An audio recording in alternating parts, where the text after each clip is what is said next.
السلام عليكم ورحمة الله وبركاته. اللهم صل وسلم وبارك على أفضل الخلق وعلى آله وصحبه أجمعين. أهلا وسهلا بكم حبايبي هنا في قناتي، قناة مطبخ سلوى. يا رب تكونوا بخير. النهاردة بقى هنعمل ايه مع بعض؟ بصوا بقى معايا ايه. معايا طبق كده من الخضار المشكل الجميل ده. بصوا طبعا احنا هنعمل أكلة كده حلوة النهاردة تدفي في الجو الساقع اللي احنا فيه ده. هنعمل أكلة كده مصرية معروفة في الشتاء بالذات، اللي هي ايه، هنعمل العدس معانا اللي هو العدس الأصفر. العدس الأصفر من الأكلات الجميلة الشتوية اللي بتدفينا، في نفس الوقت مغذي جدا جدا للاطفال. بتاكلوه للاطفال كده بيبقى حلو جدا، بيدفيهم. وبنعمله كده فته بتبقى جميله قوي قوي. معانا بقى ايه، معانا حله كده فيها شويه ميه كده حلوين، ومعانا فيها هنحط بقى ايه، هنحط بطاطسيتين كبار او وسط، وهنحط جزرايه كبيره كده اهي متقطعه كده، تقطيع عشوائي، يعني اي تقطيعه كده. اللي بقطع الخضار بتاعي عشوائي لان كده كده كله هيستوي في قلب ايه، في قلب بعضيه. وبعد كده هنبقى ايه، نضربه بالهاند بلندر. تمام. هنزل في الميه بتاعتي كده قبل ما تبتدي تغلي. نزلت بالبطاطس ونزلت بالجزر، بطاطسيتين كده كبار او بطاطسيتين يكونوا متوسطين، متوسطتين كده صغيرين. ومعايا بصلايه كده اهي، بصوا بصلايه كده وسط. ومعايا دي طماطم انا مفرزاها في الفريزر، بطلعها كده بقشر القشر بتاعها اهي، بس عشان هي ماسكه في بعضيها. بصوا بقشر القشر بتاعها كده عشان خاطر ما يبقاش فيها ايه، قشر معايا في العدس بتاعي. وبنزل كده بالطماطميتين الكبار دول. وبصوا معايا ايه، 3 4 كده فصوص من الثوم حلوين، هنزل برضو بيهم.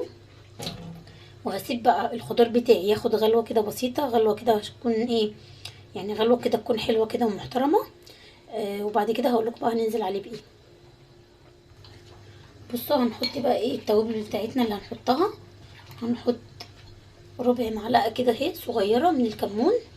طبعا ليه بقى كمون بنحطه في العدس بتاعنا؟ علشان خاطر البصل والثوم والعدس نفسه ما يتعبش القولون ويتعب ايه، المعده بتاعتنا. طبعا الكمون بيمتص كل الغازات اللي في القولون وفي المعده، وبيريح ايه معانا المعده، في نفس الوقت بينزل الدهون اللي في الجسم. فهو حلو جدا في وصفه العدس بتاعتي النهارده. وبيبقى مغذي جدا جدا كمان للاطفال، بيطرد الغازات اللي في بطنهم، وبيخليهم ايه ياكلوا اكله العدس دي يبقوا مرتاحين، ما يبقوش ايه تعبانين ولا يتعب القولون بتاعهم. هسيب بقى الخضار بتاعي يغلي غلوه كده، وبعد كده هنزل عليه بالايه، بالعدس بتاعي. طبعا يا حبايبي معايا اهو الخضار بتاعي غلي غلوه كده محترمه اهو. وبصوا بقى معايا العدس بتاعي اهو. بصوا هوريكم حاجه بس، ثواني. بصوا بقى معايا العدس بتاعي انا غسلاه كويس جدا جدا. انا عايزاكم لما تيجي تغسلوا العدس تبقى الميه بتاعته زي ما انتم شايفين كده صافيه اهي. بصوا تفضلوا تغسلوا فيه كويس جدا جدا تحت الحنفيه لحد ما الميه بتاعته تبقى صافيه كده زي ما انتم شايفين اهي. بصوا حلوه جدا اهي.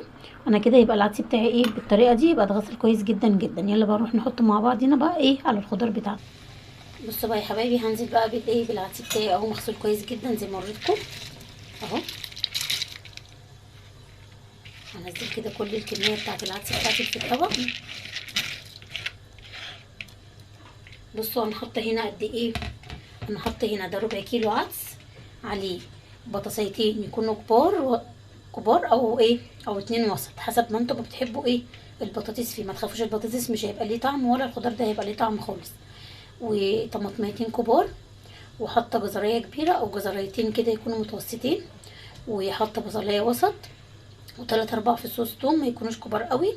وغليت الميه ورحت حاطه في قلبيها الخضار بتاعي، ورحت حاطه عليهم ربع معلقه صغيره من الكمون، عشان الكمون طبعا حلو جدا بيطرد الغازات اللي في القولون وبيريح القولون. وحطيت بقى ربع كيلو ايه العدس بعد ما غسلته كويس جدا جدا. هسيب بقى العدس يستوي مع الخضار بتاعي وكل حاجه تستوي في قلب بعضيها، ونشوف بقى هنعمل ايه بعد كده. ودلوقتي بقى يا حبايبي بصوا العدس بتاعي استوى خالص اهو، والخضار بتاعي استوى وكل حاجه فيه استوت. بصوا اهو، بصوا بقى كله في قلب بعضيه كده مستوي، جزر والبطاطس وكل حاجه فيه خلاص بقت ايه، جاهزه بقى ان انا ايه هفرمه او هطحنه. بصوا انا لو انت عندك، انا عندي هنا الهاند بلندر هضرب بيه. لو انت عندك الهاند بلندر اشتغلي، ما عندكيش استني عليه لما يهدى خالص، وبعد كده حطيه في شفشق الخلاط واضربيه وصفيه. هتصفيه في حاله ايه بقى، في حاله ان انت لو حاطه القوطه بقشرها. انا هنا حاطه القوطه من غير قشر، فمش هصفيه بقى عشان طبعا القوطه خلاص ما فيهاش ايه، ما فيهاش قشر. معايا الهاند بلندر بتاعي اهو، بصوا هضرب كده بيه. بصوا معلش انا هنقل بقى نقلت الحله بتاعتي هنا على الرخامه لان لقيت الفيشه مش شغاله، فمعرفتش ايه اضرب على البوتاجاز بتاعي. بصوا هضرب كده الهاند بلندر، نضربه كده ونطحنه كويس جدا. مش عايزه فيه اي حاجه صحيحه، انا عايزاه يبقى كله مطحون وكل حاجه فيه تبقى ايه مطحونه كويس وناعم. اللي ما عندهاش يا جماعه هاند بلندر تشتغل في الخلاط عادي.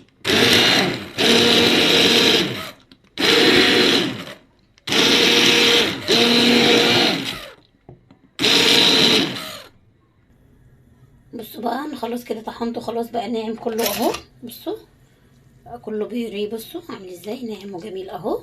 بصوا لونه حلو ازاي وريحته حلوه جدا جدا وطعمه بيبقى جميل قوي قوي. هسيبه بقى دلوقتي كده، هركنه على جنب وهنروح بقى نحمر حبه الشعريه اللي هنحطهم عليه، وهنعمل بقى شويه الصلصه بتوعه، وهنشوف بقى هنعمل دلوقتي ايه مع بعض. بصوا هنا انا بحمر شعريه، حاطه هنا معلقه من الزبده ومحمره فيها نص كوبايه شعريه صغيره كده على الكميه بتاعتي دي. طبعا ده يعتبر ايه نص كيلو من الايه من العدس بالخضار بتاعه. انا عامله ربع كيلو عدس صافي وقيمه برضو ربع كيلو كده او ازيد شويه من الايه من الخضار بتاعي. بصوا نحمر بقى الشعريه دي، تبقى ايدينا كده في الشعريه مش عايزينها ايه تتحرق مننا، ونخلي بالنا طول ما احنا واقفين نقلب فيها عشان الشعريه من الحاجات اللي هي ايه بتتحمر بسرعه. هحمرها انا بقى ايه عشان ما اطولش الفيديو عليكم واقول لكم بعد كده هنعمل ايه. بصوا بقى يا حبايبي حمرت خلاص الشعريه بتاعتي اهي، اخليها ايه مغمقه كده حاجه بسيطه عن الطبيعي بتاعها لما بنيجي بنعملها في الرز عشان خاطر تبقى باينه في الايه في العدس بتاعي. بصوا هو ايه ده اللون اللي انا عايزاه. هنزل بقى عليها بكوبايه ايه كوبايه من الميه كده. ليه بقى انا عملت الحركه دي ونزلت بالميه بتاعتي؟ علشان خاطر لما احط الشعريه بتاعتي في قلب العدس ما تلزقش في قلب الايه في قلب الحله بتاعتي وتشيط والعدس بتاعي ايه يشيط. تمام اهو. هديها غلوه كده بسيطه وبعد كده هنزل عليها ايه هنزل بيها بالعدس بتاعي، هنزل بيها على العدس بتاعي اسف. بصوا هي بتغلي كده. بصوا طول ما انا شغاله يا جماعه في المطبخ واقفه على البوتاجاز امسح في البوتاجاز، عليا عفريت اسمه نظافه البوتاجاز، بحب انضف بوتاجازي جدا وطول ما انا واقفه كده افضل امسح فيه. بصوا بقى هروح واخداها واروح نازله بيها ايه على العدس. بصوا بقى يا حبايبي انا نزلت بالشعريه بتاعتي اهي، نزلت بيها على العدس بتاعي. بصوا شايفينها اهي.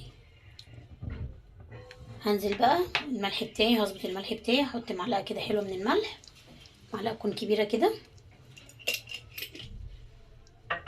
وهشوف بقى ايه سمك العدس بتاعي اللي انا عايزاه هيبقى ايه. طبعا السمك ده تقيل شويه اهو، فانا ايه هديله حبه ميه شويه صغيرين كده.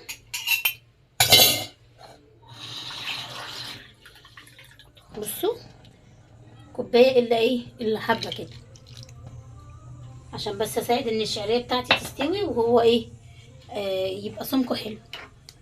وبعد ما الشعريه بتاعتي هتستوي هيبقى ايه هيبقى خلاص كده جاهز معايا ان انا اعمله في الفته.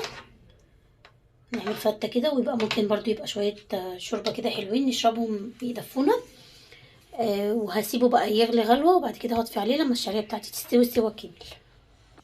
بصوا بقى يا حبايبي على بال ما الشعريه بتاعتي تستوي والعدس بتاعي يبقى جاهز للفته، هنعمل شويه الصلصه كده. معايا معلقه من الزبده اهي في نفس الحله اللي انا حمرت فيها الشعريه. معايا معلقه من السمنه اهي او الزبده اللي موجود عندك اشتغلي بيه، ومعايا نص معلقه صغيره من الايه من التوم. عايزه تكتري التوم كتري مفيش اي مشكله.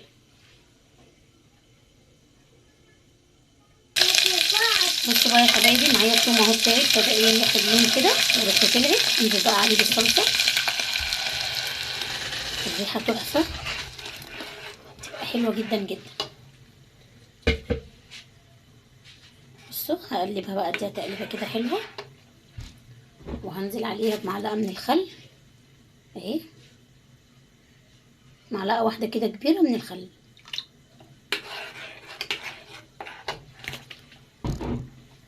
في ناس يا جماعه بتحب تعمل لفتة العدس اللي هي الطشه بالثوم بالخل.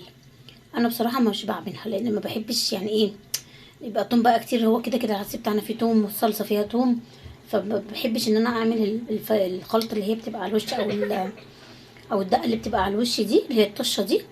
فبستكفى ان انا بعمله بالطماطم وبالثوم وبالخل.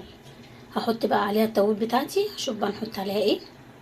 بصوا هحط لها معلقه كده صغيره من الكمون، وهحط لها معلقه كبيره كده حلوه من الملح،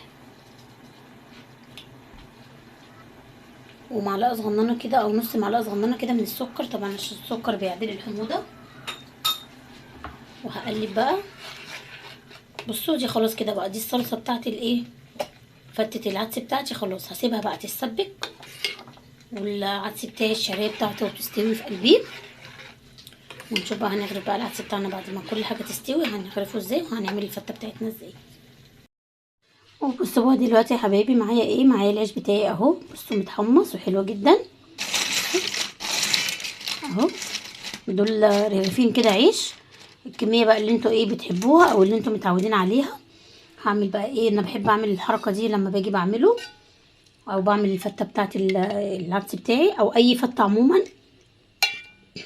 باخد كده معلقه من الصلصه بتاعتي وبنزل بيها على العيش بتاعي كده، بتطعم العيش وبتخلي طعم العيش حلو جدا وبتبقى حلوه قوي. بصوا معلقه حلوه كده مليانه كبيره.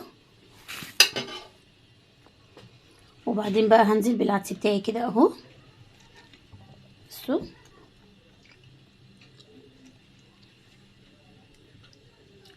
هنزل كده اهو عليه. طبعا السخونيه بتاعه العدس بتطر العيش وبتخليه حلو جدا، وبنخلي كده الايه العدس بتاعنا كده غرقان كده بالعيش او العيش غرقان بالعدس اهو. بنخلي الايه الفته بتاعتنا كده تبقى ايه غرقانه كده من الايه من العدس بتاعنا.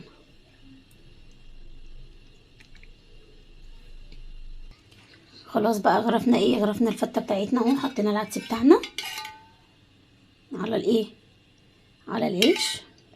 هحط بقى كده من على الوش كده فوق ايه شويه صلصه كده. بصوا احلى فته هتاكلوها والله العظيم وهتدعولي، هيعجبكم جدا بالطريقه بتاعتي دي.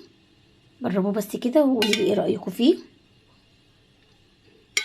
واتمنى الفيديو كده يكون ايه يكون حلو كده على قلبكم ويكون خفيف.